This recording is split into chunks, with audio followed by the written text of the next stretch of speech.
So today, first I want to give a caveat. My perspective is that of a curious patient. So it's not intended to be a substitute for medical advice, and you should definitely talk to your healthcare provider before following anything that I say or taking too much out of it. And today I was going to cover a short history of the specific carbohydrate diet, then kind of ask the question, does SCD still make sense in this day and age? And there's sort of an answer which I hope you already know to that question. And finally, with the remaining time, Pamela Farrow was going to join me on stage for a Q&A. So first, I want to give a personal note. To give you some background, I was 23 when I was in my sixth year of struggling with ulcerative colitis. And I'd been on steroids for many years. And at one point, after I was getting better with SCD, I started writing up like this long, kind of document of my experiences. So I want to read this excerpt from it, which I know talking to many of you is a familiar situation. And it's titled Fear. So fear came from not knowing how you might feel each day. Finding the toilet bowl filled red with blood. The doctors probing you with the latest video imaging technology, giving you options of drugs or ripping out the offending organs, knowing that the drugs may not be effective in the long run, and at some point you may face either the knife or cancer or both. You're not homeless, you're not eking out your life on the borderline of poverty. You're a decent person. You want to take care of yourself. To make choices, to pursue your own version of the American dream, or Australian dream, depending on where you came from here. It's there, you came damn far, but that road becomes a slippery highway, twisting, spilling you over the guardrail, hurtling you off the cliff. You're sick, you have a disease of unknown origin. You cannot modify your habits in order to control it. The doctors know that while your gut is hurting, it's harmful to eat raw vegetables, fruits, and nuts. In fact, they think it's best if you avoid these foods for the rest of your life. The best they can do is give you these pills, which may or may not keep you in decent health. And for the months and years to come, they found that stress is not the cause. But avoiding stress and doing exercise may make the road a bit less bumpy. Of course, there's no cure. You should expect that flare-ups will be a part of your life. Like a bad tie given by an in-law that must be worn several times a year. You have to put on that tie, keep on grinning through the hard times. Fear, fear, fear. Doctors have pronounced their judgment upon you. I told my wife it's always more dramatic if I try to cry if I read this. If you go outside of what they say and try something different, well, the doctors may not be that happy at all. They'll patiently tell you, listen, you'll have to live with it. Why don't you get some more rest, take some more medication? At some point, medication stops cutting it. You may be sitting in work with your stomach twisting, slumping over your desk in pain. It may cause you to get angry, to walk across your college campus with head up, face tight, back straight, not bending, using all of your concentration to fight the pain. When you walk, all of your focus may go straight ahead. 1 step, 2 step, 1, 2, head for the sign, the next lamppost. Tunnel vision, focused. You must keep focused to keep going. The alternative is to bend to the pain, to go home, to lie in bed, to call up the doc, to call in sick, to drop out of life for a while. Each time you drop out, it's a little harder to move on. Things have shifted, people change. You have to readjust, reacquaint. You may troop on, keep on going despite the disease. You may be standing on the platform waiting for a train. You're tense because despite your neatly pressed clothes, things inside are twisted up. The pain's there, biting into you. You're trying to hold it back. Then it becomes unbearable, but you're still holding. The train's coming, chugging now. The door's open. People stream by you, funnel around you, bump into you. You watch from the platform as your train sets off without you. Tears come down. You can feel the blood in your pants. Your body's broken. It's out of your control. You'll have to bring it back to the doctor. Something will probably have to come out this time. So that's my dramatic introduction. And I want to say after about, I think it was 7 years of being pretty sick, a lot of prednisone, despite appearances, I actually resemble a lot of you internally. I have the bone profile of an early 40s Caucasian woman with osteoporosis. Yeah. And this first map up here is actually my college campus, and the red X's were all the places I had to stop to go to the bathroom. Yeah. And I want to say, after the SCD, I was actually able to go back to school at night, and I had a job with a startup for a while in Manhattan. And you'll notice that there's no red X's, so it's a good thing. Yeah. It's funny, I read this out loud to myself last night. There was just no emotion to it, so. But going back, part of it is, what is this crazy SCD thing, and where did it come from? So it actually, dates back to the 1920s, and I know everyone here has heard of celiac disease, and we associate that a lot of the time with following a gluten-free diet. But back in 1924, if you had celiac disease, especially if you were a child, you had a 25% chance of actually dying.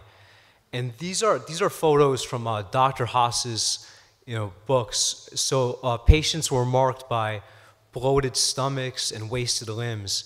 And this is actually the patient in this picture later went on to serve in the military. So he recovered completely. In this diet, it was kind of trial and error, finding out what people could digest. And one of the first things they found for a carbohydrate was that people tolerated bananas with spots on the skin. I don't know if anyone is familiar with that. And so it got the nickname the banana diet. And to give an idea of how prevalent this diet was, because there really was nothing for celiac disease, during World War II, the New York Times ran this letter from Dr. Haas in it. Actually, can people hear me without the microphone? Probably not. I should use it for the recording. But so what happened in World War II, a lot of the ships were requisitioned for wartime use. And the United Fruit Company, which used to bring bananas from South America to the Northeast, those ships were taken out of use. So this letter from Dr. Haas was just saying to the families, if there's a banana shortage, and if it gets serious, the government will probably step in and actually try to fly bananas north. And if anyone wants to talk to me about that later, there was someone who found a woman whose husband was a pilot that actually did fly bananas, which is crazy to me to think about. Haas went on to really, publish and establish his research. You could see one of these studies had 603 cases. He later on went to publish another study with 191 cases. The American Journal of Gastroenterology, it still has the same prestige as it does now. And he published this book, The Management of Celiac Disease. Now, the interesting thing is that World War II also kind of led to the end of the SCD in a way. There was a hospital in the Netherlands where they had these celiac patients. They couldn't get bread to the hospital, and these patients got better. So all of a sudden, it's like, hey, if you don't give bread, this celiac disease seems to do pretty well. Why would we want to do this crazy specific carbohydrate diet? And kind of like a Project Runway, one day you're in and the next day you're out. The diet, slowly faded into the background. Although you could probably ask Samir about this, recent studies for celiac disease, for people on a gluten-free diet, they're showing like 80% plus, the patients actually don't have mucosal healing with just avoiding gluten alone. This is from the New York Times again. They said about Dr. Sidney Valentine Haas, He was a pediatrician who saved uncounted lives. And if you'll notice too, it says for 2 childhood diseases. I won't go into the other one, but celiac was a big one. And just to give you a perspective, Haas was born in 1870, so he lived through 2 Roosevelt presidencies. Yeah. Now, where Elaine comes in, you've heard this story before. When Elaine saw Haas, I can't remember exactly, he was already, at least in his late 80s. You'll see there's another New York Times article. He was on the job till he was 90 years old, or over 90 years old. So the reason we talk about Elaine so much is, her daughter was treated, and then she's like, you should do this diet and go see this doctor, but this doctor had, passed away. And the sort of story that's famous for us is that she went back and wrote this book. And after she wrote it, really not many people paid attention to it until she was on the Oprah Winfrey equivalent in Canada called the Dini Petty Show in the 80s. And all of a sudden, she sold 20,000 copies of this book. Yeah. And I also want to point out the last thing is Haas, at the end of his book, he was trying to, in a Sherlock Holmes kind of way, figure out, what's going on here? If I can give some food but not other food, and this diet works and then doesn't work sometimes, etc. And he hypothesized that there was a microorganism in the gut that was altering metabolism, which is what we think of the microbiome now. So his science was, he didn't have the instrumentation, but he was a pretty good detective that way. So after Elaine had her book published, more people started getting online. And I just want to talk about this for a second, because I was one of the early SCDers. I'm not on the Facebook group that much. There's another woman here who I met earlier this morning, or a couple of people actually, that were familiar with this early work. So there was a woman named Rachel from Long Island who started a listserv a long time ago, and Elaine used to be on it to answer questions. And the questions are many of the same ones we actually have here today, like, I can't tolerate yogurt, what do I do? When do I try this vitamin or not try this vitamin, etc. And this I wanted to point this out because this community, similar to the community now, is what really has carried this information forward. So in the early 2000s, all of a sudden there were a slew of cookbooks coming out. Actually, the bottom right cookbook is this one came out a little later. It's from Erin, so you want to talk to her about that. But most of these cookbooks had a common denominator of the people who had actually met Elaine Gottschall in person, and had done better on this diet and were somehow inspired to kind of pass information along. So this momentum was building, and actually in 2002, the Wall Street Journal did a full page. Oh no, this is the wrong slide. Well, I'll keep it, but I had a different, I'll just say, like, the Wall Street Journal did actually a half-page article about the specific carbohydrate diet. And on the inset on the left, you'll see that some physicians are using it because they're seeing results, but most physicians still want studies. And I'll mention it now because I think some of the dynamics still hold, where that last phrase, drug companies, which fund most medical research, pay to study pills, not diets. And this article is from 2002, but thanks to the people here, and thanks to, I guess, patients like us, people like Dr. Suskind, like Samir, Dr. Korsnick, they do get involved and are doing more research. So Elaine is out there on her book tour. This momentum's building. There's a Wall Street Journal article. This guy, Frank Fiandello, who wrote it, happened to he's a friend of mine from 8th grade, actually. So, and then all of a sudden, in 2004, after 41 years, in a medical journal, the first mention of SCD happened again. There was a doctor in California. I won't read through all of this, but basically she had maybe I will read through a bit of it. She had 2 patients, an 11-year-old girl, a 9-year-old boy. Neither was growing. They both had Crohn's disease.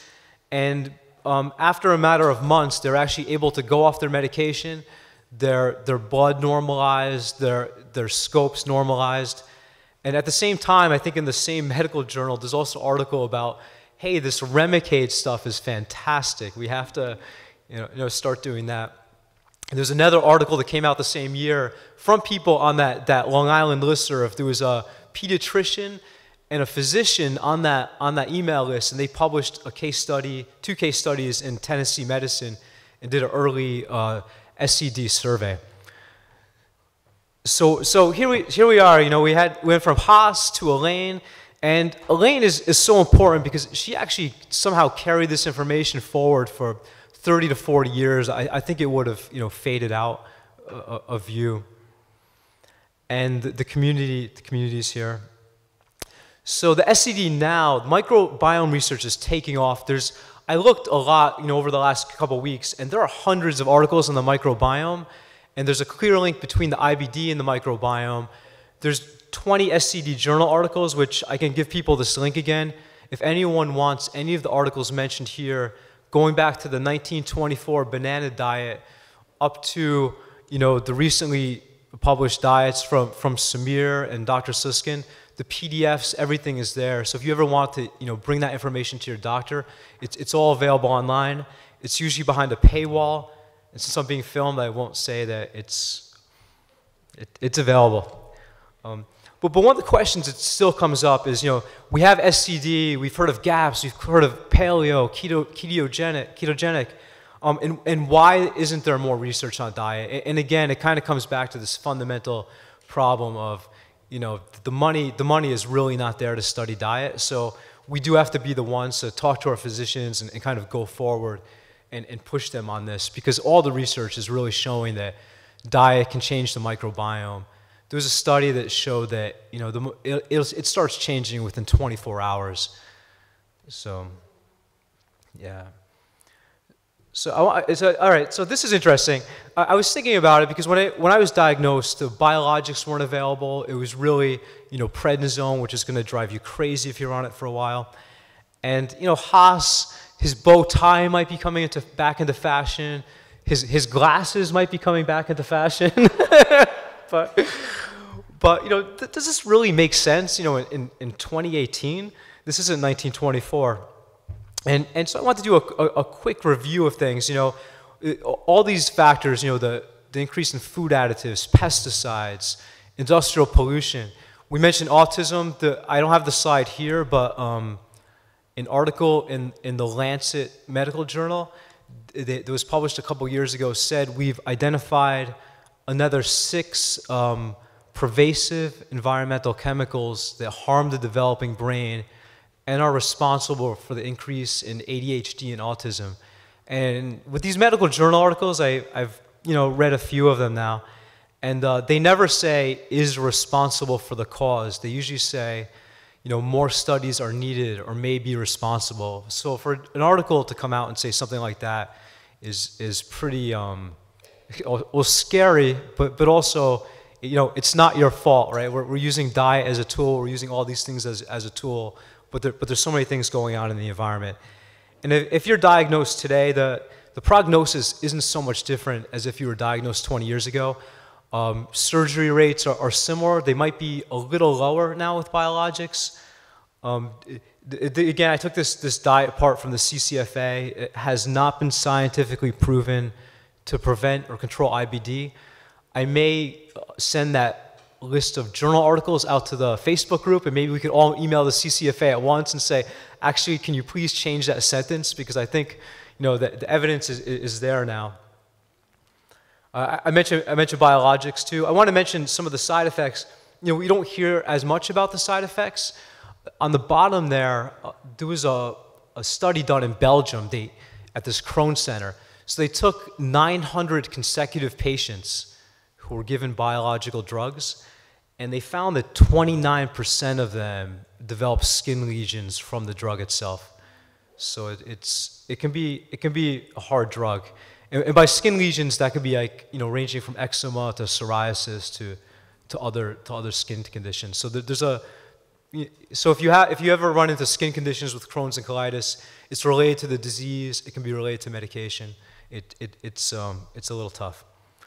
The biologics and the microbiome. So there are a couple studies that are out there now that show if they looked at the microbiome before you start biologics. And if your microbiome is healthier, the biologics have a better effect. Actually, you can predict like how well the biologic will do based on the microbiome. So even if you're using drugs, it's important to pay attention to something that's positively affecting the microbiome. I was looking around to see if anyone had done a study to see distinctly what do biologics do to the microbiome, and then I realized the drug companies fund so many studies. You'd have to have real guts to kind of do this study about what happens. I did find one in Poland because I think they just didn't know, or they weren't getting funded, and they had mixed results. But I think the research really isn't there about how biologics affect the microbiome at this point. So again, another microbiome note. I was going through the CCFA website. So we know about the microbiome as an integral part of IBD. We know that probiotics in some way positively affect IBD, and I did a search for probiotics on their website. I found them listed after Rolfing, after craniosacral therapy, which these therapies all have their places. I found that it was listed after magnetic therapy, which I'm not familiar with. So I feel like some of this information is still a little obscure for the public. You've seen this slide before. Samir showed it earlier today. So CCFA, you can download nutritional pamphlets, and according to them, milkshakes and ice cream are also a good source of calcium. We probably will not have these things for lunch. So you're diagnosed today, IBD and mental health, it doesn't look good, right? There's increased rates of anxiety and depression. Actually, I don't know if anyone's familiar with this second bullet point. So I tend to have a bunch of studies from Switzerland or Denmark. Because they have centralized medical records, they can access information much more readily in terms of doing these studies. So they looked at 468 patients in Switzerland a couple years ago, and over 19% of them had PTSD from the Crohn's disease itself. So I just want to say, never minimize the impact, because I know a lot of us sort of tough it out for many years through this disease, and because you may not look ill, you don't want to seem ill.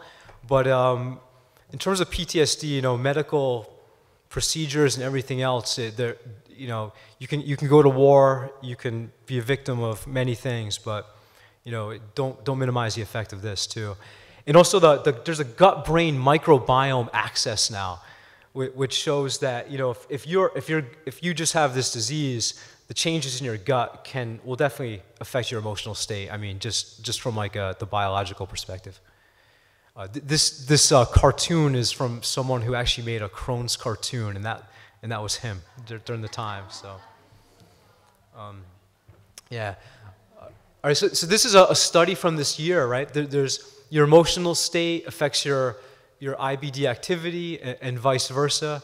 We probably all know that at some level. So it's not saying that you cause your IBD or stress causes IBD, but it's really looking at that connection and how we can hopefully positively affect it.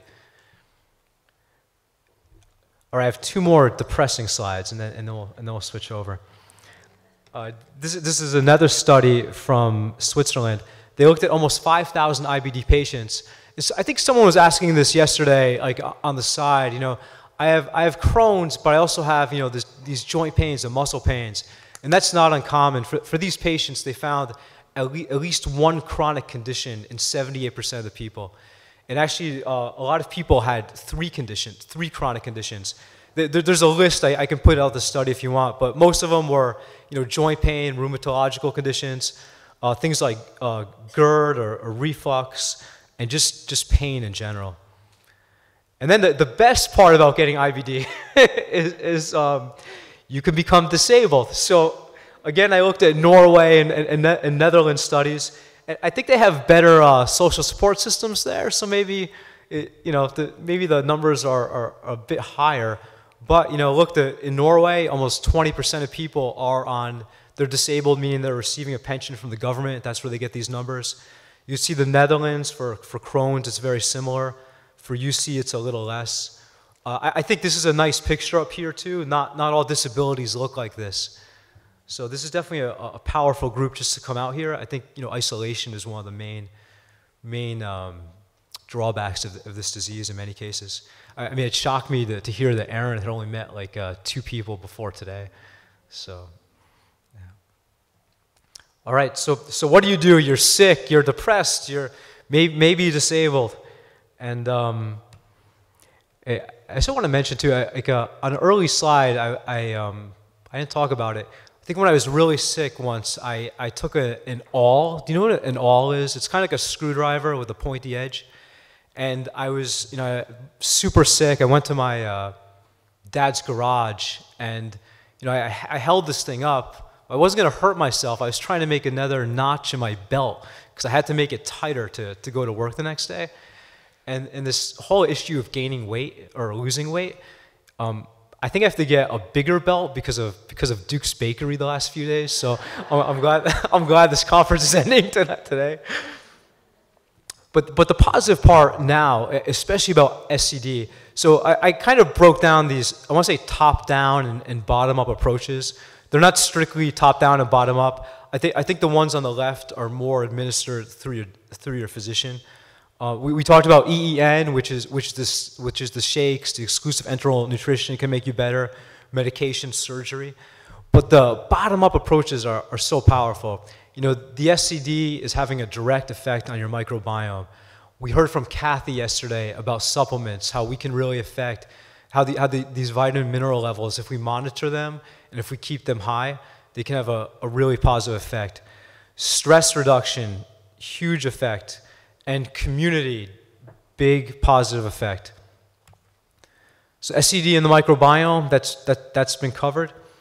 I was curious about this. Has anyone heard of or used any of the mindfulness-based stress reduction? It's been the news for a while, a couple of people. I found this, I think in the mid-90s, there was a book out, and this came from UMass Medical School. And even if you're bedridden, there were exercises you can do. It's sort of like a secular form of meditation and yoga. And there are, I think, I want to say hundreds, but at least dozens of studies showing how this could affect your autoimmune system. So I would encourage you, whether it's this or if you're able to even go to yoga or something like that, just lie there and relax with music. I mean, it's an important part of just keeping your immune system functioning really well. And then this is, again, I feel this is a little outside. I don't think I've ever thought about it that much, but going back to those 19% of the people who had PTSD, has anyone heard of this book, The Body Keeps the Score, ever? Oh, okay, there's one person back there. If you feel like you have any of these sorts of issues going on, or actual PTSD from something else, I definitely encourage you to look at this book.